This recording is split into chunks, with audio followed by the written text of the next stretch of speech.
Welcome back to another technical deep dive here in the debug zone. Today we're tackling a big question and breaking it down with insights from other users. Hopefully this clears up some misconceptions and helps you get the answer you need. So buckle up, stay a little curious, and let's jump right in.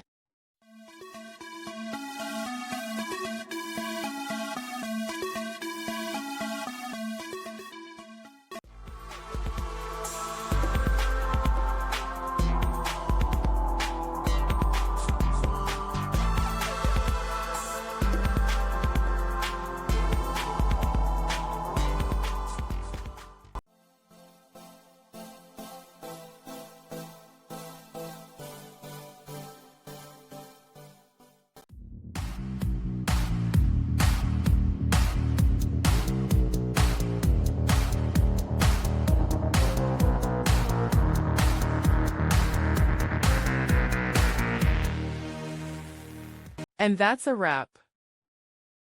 I hope you found the answer you were looking for. If you did, take a second to hit that subscribe button. It really helps out. And let me know in the comments which solution worked best for you. See you next time in the debug zone.